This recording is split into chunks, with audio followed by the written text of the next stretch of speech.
Cable मध्ये काय आहे? वायर, विद्युत प्रवाहित तारा, बरोबर. माझ्यासारखा ग्रामीण माणूस सांगेल या केबल मध्ये जी विद्युत प्रवाहित तारा वाहते त्याच्यामध्ये करंट नाहीच. तू बोलणार महाराज करंट आहेच, मी बोलतो करंट नाहीच. तू बोलणार करंट आहेच, मी बोलतो करंट नाही. तुम्ही म्हणा तुम्हाला असं का वाटतं बरं त्याच्यामध्ये करंट नाही? मी बोलतो त्यात जर करंट असतं तर मग हात लावल्यानंतर मला जाणवलं नसतं. असं म्हटल्यानंतर या गावातले इंजिनियर नाही ITI नापास सुद्धा एकत्र येतील.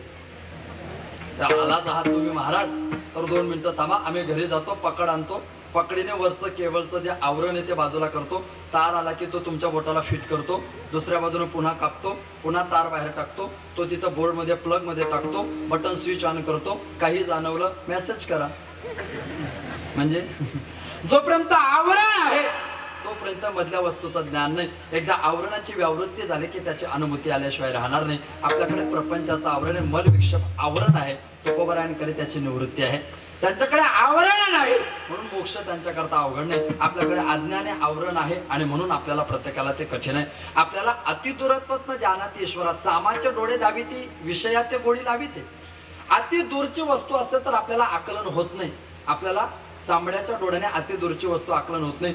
ती दूरची वस्तू आकलन करण्याकरता ज्ञानाचेच डोळे लागतात. नगर नावाचं शहर आहेच, नगर आहेच, पण मी जर म्हणेन नगर नाही, तुम्ही म्हणाल का नाही? कारण नगर जर असतं तर ह्या स्टेजवरून दिसलं नसतं. खरं म्हणजे नगर आहेच, पण या स्टेजवर पाहू शकेल इतकी व्यापक नजर माझ्याकडे शिल्लक नाही. मी नगर पाहिलेलं नाही त्यामुळे मी डोळे उघडे ठेवले तरी मला नगर दिसत नाही. पण तुम्ही नगर पाहिलंय, तुम्ही डोळे बंद केले तरी तुम्हाला नगर दिसल्याशिवाय राहणार नाही. डोळे बंद करूनही एकाला नगर दिसतंय, दुसऱ्याला उघडे करूनही दिसत नाही. सामाचे डोळे उघडे राहूनही विषयी पामर माणसाला मोक्षाचा नगर दिसत नाही. पण त्याच्या उलट ज्ञानोबराय तुकोबरायांसारख्या संतांनी जरी वरपांगी डोळे लावलेले असले तरी ज्ञानदृष्टी व्यापक असल्यामुळे त्यांना त्याचं आकलन आहे. अतिदूरत्वात न जाणं ते अति समीक्षात न जाणं. जवळची वस्तू आकलन होते, लांबची वस्तू का दिसते का?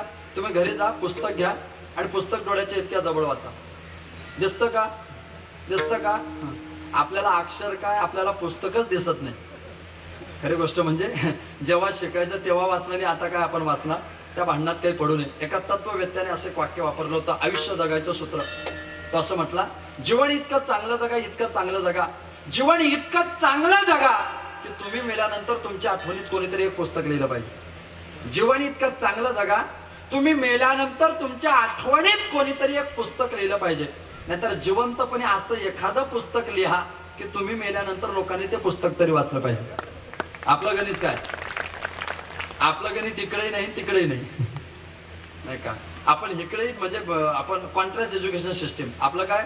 व्हेरी व्हेरी टेस्टी टेस्टी खावा पिटाण्या 50-50. आपण इकडेही धड नाही आणि तिकडेही धड नाही. पुस्तक जवळ पकडलं तर दिसत नाही. दुसरं उदाहरण महिलांचा अनुभव असेल. ॲथेस्टिक मध्ये सौंदर्य शास्त्रात महिला शेवटचा ट्राय करतात. कुठला कुठला? डोळ्यात काजळ. डोळ्यात भरलेला काजळ आणि त्या दिदीचा डोळा किती किलोमीटरचं अंतर आहे? किती मीटर? किती फूट? नाही हो, अतिशय जवळ. डोळ्याच्या काजळ अतिशय जवळ आहे. त्या दिदीला आपण विचारू, बाई ग तुझ्याच डोळ्यातलं काजळ तुझ्याच डोळ्याने तुला दिसतं का? दिसेल? दिसेल? मग दिसणारच नाही का? दिसणारच नाही. दिसेल कोणाच्या भरोशावर? कोणाच्या? आरशाच्या. आरसा काय करतो? चेहरा धावतो. कसा? जसा आहे तसा. आरशाचं वैशिष्ट्य ते अतिशय जवळ आहे काजळ, पण अतिशय जवळ असून सुद्धा आरशाच्या मदतीशिवाय दिसत नाही. दादांनो, देहाच्या अतिशय जवळ आत्मस्वरूप आहे. एकदा देहाची निवृत्ती झाली की आत्मस्वरूपाची अनुभूती यायला वेळ लागत नाही. पण त्याच्याकरता ज्ञानाचा आरसा पाहिल्याशिवाय आपल्याला अनुभूती येत नाही. लक्षात घ्या, ज्यांचे चेहरेच खराब असतील त्यांनी आरशांना दोषी ठरवू नका. आता 7 दिवस हा जो एवढा मोठा महामहोत्सव चालू आहे ना, हा आरसा आहे. 7 दिवस कथा कीर्तन ऐकूनही एखाद्याला जर सुखाचे दिवस आले नाही तर अंदाज काढून घ्यायचा आरसा चांगलाच होता, चेहरा प्रॉब्लेमॅटिक होता.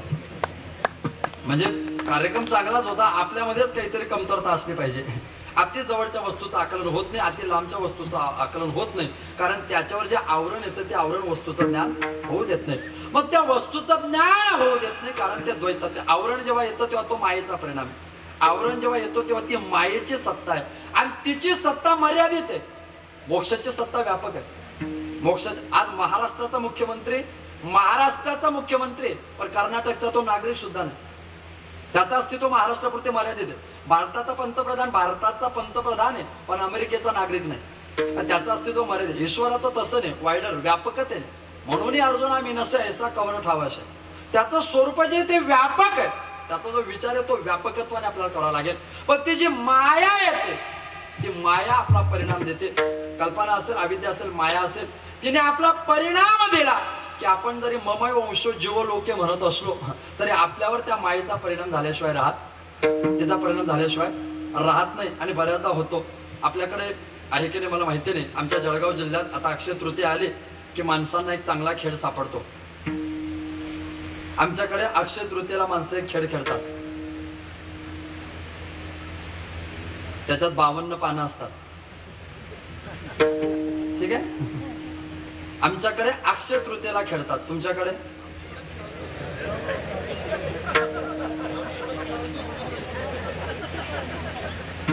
आता खेळतच नाही का फक्त अक्षय तृतीया सोडतात?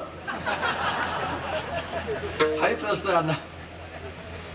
पण जाऊ द्या, प्रमाणपत्र मोठ्या कंपनीने दिल्यामुळे बाकीच्यांचे नाईलाज झाले नाही का. सर्टिफाय तुम्ही वरतून झाला डायरेक्ट नाही का. काय मोठ्याच प्रमाणपत्र मिळालं की बाकीच्यांची गरज नाही. दूध चांगलं का वाईट हे बाकीचं बोलायचं नाही. पाहेपा दूध पवित्र, पाहेपा दूध गोड. ज्ञानोबाने सेटला विषय संपला. प्रमाणपत्र कोण देतं याच्यावर ते ठरलेलं गणित असतात. नाही तर मग काय MBA तर लोकल कॉलेज पण देतात. युनिव्हर्सिटी कोणती त्याच्यावर ते ठरतं ना. अर्थात त्याच्यामध्ये 52 पानं असतात. त्या 52 पानांसोबत अजून 2-3 एक्स्ट्रा पानं असतात. त्याला काय म्हणतात? जोकर. आता पक्का विश्वास बसला तुमच्याकडे खेळत नाही. खरंय. जोकर. त्या जोकरचं वैशिष्ट्य असं असतं, तो जोकर कुठेही ऍडजस्ट होतो. त्या जोकरला निष्ठा नसते, तो कुठेही ऍडजस्ट होतो. कोण? जोकर. जोकर कुठेही बसतो. जोकरने ठरवलं तर तो कीर्तनातही बसतो, ठरवलं तर तो नारायणगावलाही बसतो. जोकर त्याला कुठेही ऍडजस्ट होतं. 52 पत्त्यात. 52 पत्त्यांमध्ये सगळ्यात वजनदार पत्ता कोणतो? तुम्ही पटकन सांगा बरं. मला कसं तरी होतं. मला टेन्शन येतं की मला माहिती नाही, यांना माहिती नाही म्हणजे काय. वाईट वाटतं ना मग आपल्याला नाही का. काय अॅनाटॉमिकली डॉक्टर रोगी नसावा पण त्याला सगळ्या रोगाचं औषध माहिती पाहिजे. IPC, CRPC, Indian penal code 1946 आणि CRPC क्रिमिनल पेनल कोड 1973 म्हणजे CRPC, IPC मध्ये डॉक्टर रोगी नसावा पण आजाराचं औषध माहिती पाहिजे. वकील आरोपी नसावा पण त्याला सगळे कायदे माहिती पाहिजे. कीर्तनकाराला अनुभव नसावा पण माहिती सगळी पाहिजे. याला म्हणतात सेल्फ डिफेन्स. आपण सुटणे. सगळ्यात वजनदार पान एक्का. बरोबर. एक्का. सगळ्यात हलकं दुरी. बरोबर. सगळ्यात हलकं दुरी. पण त्या एक्क्यामध्ये सगळ्यात वजनदार कोणता? हुकमाचा. जेव्हा हुकमाचा एक्का खाली येतो तेव्हा हुकुम नावाचा खेळ. त्या एक्क्यावर हुकुम कोणाचा चालतो? एक्क्यानंतर हुकुम कोणाचा? दुरीचा. एक्का किती वजनदार असला तरी एक्क्यावर हुकुम कोणाचा? दुरीचा. सगळ्यात वजनदार कोण? एक्का. हुकुम कोणाचा? दुरीचा. एक्का किती वजनदार असो, हुकुम आली ऑरेंज. बऱ्याच वेळा बरेच मोबाईल टावर खाली साथ देत नाही. आपण इकडनं कॉल लावतोच, त्यांचा प्रॉब्लेम चालूच आहे. जिस नंबर को आप डायल करना चाहते हो अभी कवरेज एरिया के बाहर. काही मोबाईल तर इतके आपण बारीक विचार नाही करत. त्या मोबाईलवर कॅसेट मध्ये लेडीज बोलते, किती खतरनाक बोलते ती आपल्याला. जिस नंबर को आप डायल करना चाहते हो वो नंबर पे दूसरे कॉल पे बात कर रहा है, कृपया थोड़ी देर के बाद संपर्क कीजिए. असं नाही म्हणते, कृपया लाईन पे रहिए. म्हणजे आम्ही सोडली का बाई? तुला म्हणायचं काय? आपण इतक्या चिकित्सकतेने कधी विचारही करत नाही. म्हणजे खरं म्हणजे हा विचार करावा लागेल आपल्याला की म्हणजे त्याची शंका आपल्याला त्या कंपनीवाल्यापर्यंत पोहोचवली पाहिजे, है की नाही? एका किती वजनदार असो, शेवटी हुकूम कोणाचा? ठीक आहे, वक्तृत्वात नसेल तर आपण अभिनयाची जोड देऊ. माझ्या हाताकडे लक्ष ठेवा वाटल्यास. एका किती वजनदार असो, हुकूम शेवटी. ठीक आहे, मान्य आहे? बरेच एक्के वाहग आहे, मी वाहग. आपण तुम्ही वाहग आणि घरी बाईला घाबरतात. मी वाहग आहे, ती नवरात्रातली दुर्गा आहे. बरीच माणसं पत्नीचा पाठिंबा भेटला की कोणालाच घाबरत नाही, तिला सोडून. एक माणूस रात्री झोपला, झोपेत त्याला स्वप्न पडलो, स्वप्नात भूत आलं. स्वप्नात भूत आल्यानंतर तो झोपेत ओरडायला लागला, भूत भूत भूत. शेजारी बायको झोपलेली होती, तिने बारीक चिमटा घेता, कुठे भूत? मग याने उठून पाहिलं, बायको शेजारी. हा म्हणला ठीक आहे, तू ये ना, मग भूत येणं शक्य नाही. हाही आत्मविश्वास असावा लागतो. हाही एक आत्मविश्वास असतो की घरात हे भूत असताना ते भूत येऊ शकत नाही. हा एक इंटरनल कॉन्फिडन्स असतो. हा काही सगळ्यांना मिळत नाही, तो सगळ्यांच्या घरात नसतोय, पण ज्याच्या असतो तो भाग्यवान असं म्हणायला हरकत नाही.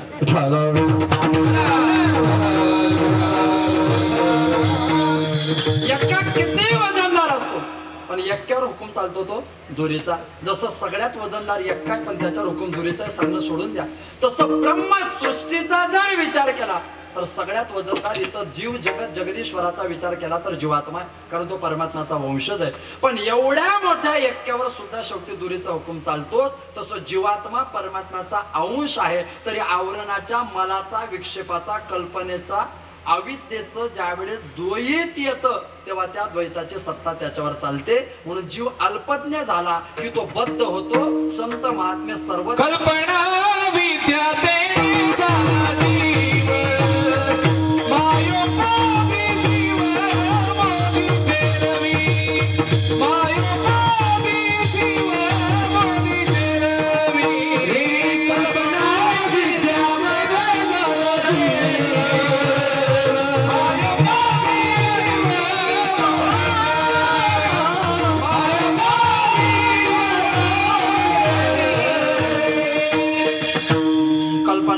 तेने झाला जीव मायोपादे शिव बोले जदे. त्या कल्पनेचं द्वैत आलं, मायेचं द्वैत आलं, अविद्येचं द्वैत आलं की मग ते त्याला बद्ध करतं.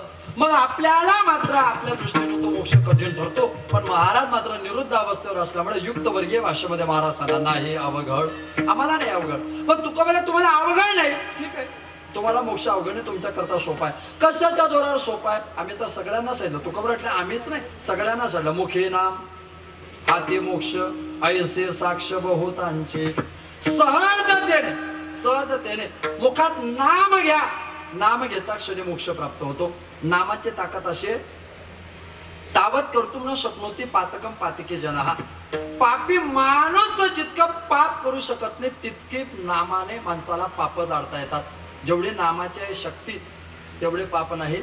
ते जगते नामसंकीर्तन साधन पै सोपे जडतील पापे अवघे लाभ होती एका या चिंतने.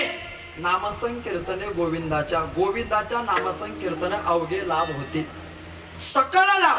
प्रभाकराची भाषा आहे क्रिये वाचून, भावने वाचून आणि ज्ञाना वाचून ज्याच्या अस्तित्वाला कोणी धक्का पोहोचवू शकत नाही ती त्या वस्तूची ताकद असते. ते त्या वस्तूचं महिमान असतं. ज्या पद्धतीने आपुलिया महिमाने धातू परिसे केले सोने. हो, परिसे धातू पैसे केले सोने. काय लोखंडाचं सोनं करायची ताकद कोणाकडे? परिसाकडे. कोणाच्या भरोशावर? आपुलिया महिमाने. क्रिये वाचून, क्रिये वाचून सामान्य क्रिया करा. एका हातात लोखंड घ्या, एका हातात परीस घ्या आणि तो परीस लोखंडाला स्पर्श करा. काय होईल त्याचं? काय होईल त्याचं? सोनं होईल. काय केलं तुम्ही? काही विशेष क्रिया केली का? काहीच नाही. सहज क्रिया केली तरी परिसाच्या संगतीमध्ये लोखंडाचं सोनं होतं. तसं संतांजवळ जाताना विशेष क्रियेची गरज नाही. आलिंगने संताची या मग दिव्य झाली माझी काया. ज्या देहामध्ये अविद्या निवास करत होती त्या देहाची काया दिव्य झाली. ती कायाच दिव्य झाल्यामुळे बद्धता आपोआप निघून गेली. दिव्य झाली माझी काया. क्रिये वाचून, भावने वाचून. भावने वाचून ताकद आहे नामाची. संताच्या काय, देवाच्या काय? भावने वाचून. अजामेळ अंत मरणासे आला तोवरी स्मरला नाही. तुझं प्राण जाते वेळी म्हणे नारायण त्यासाठी विमान पाठविले. पक्षी असी तुझे नाम जे ठेविले तये उद्धरिले गणिकेशी, तये उद्धरिले गणिकेशी. आजा मेळाने मरताना नारायण म्हटलं, नारायण म्हटलं. त्याने नारायण जी भावना होती ती मुलाकडे होती का देवाकडे? त्याचा भाव कोणाकडे होता? मुलाकडे. भावना जरी मुलावर असली तरी इफेक्ट परिणाम कुठे झाला? देवाकडे. म्हणजे एका हातात परीस घ्या, एका हातात लोखंड घ्या. लोखंडाला परीस लावताना तोंडाने जप करा, या लोखंडाचं सोनं व्हायला नको, या लोखंडाचं सोनं व्हायला नको, या लोखंडाचं सोनं व्हायला नको. तोंडाने किती म्हटलं लोखंडाचं सोनं व्हायला नको, स्पर्श झाला म्हणजे त्याचं सोनं होईलच. आजा मेळाने तोंडाने किती नारायण मुलासाठी म्हटलं तरी नारायण म्हटलं त्याचा परिणाम देवाकडेच होतो. याला म्हणतात भावने वाचून, ज्ञाना वाचून. शबरीकडे कुठलं ज्ञान आहे? पण ज्ञाना वाचून शबरीला मोक्ष आहे. गोपिका, गोपिका आपल्याला सगळ्यांना माहिती आहे उद्धवाचं गर्भहरण कुठे झालं? उद्धवाचं गर्भहरण कुठे? जो उद्धव श्रीमद भागवतामध्ये ते कौशिक संहिता नावाचं महात्म्य, श्रीमद भागवताचं आपल्याकडे 4 पद्धतीचं महात्म्य आहे. एक आहे गोकर्णाने धुंदुकारीचा उद्धार केल्यानंतर स्वतंत्र महात्म्य लिहिलं, त्या संकलनाचं नाव गोकर्ण प्रावरण. त्या गोकर्णाने स्वतंत्र कौशिक संहिता आणि स्कंद पुराणाच्या अंतर्गत, पद्म पुराणाच्या अंतर्गत या 4 पद्धतीने आपण भागवताचं महात्म्य पाहतो. एक भाव दिलाय, तो भाव असा आहे की धुंदुकारी तरतो, ज्ञान वैराग्याला तारून येतं, भागवताची ताकद आहे. पण सगळ्या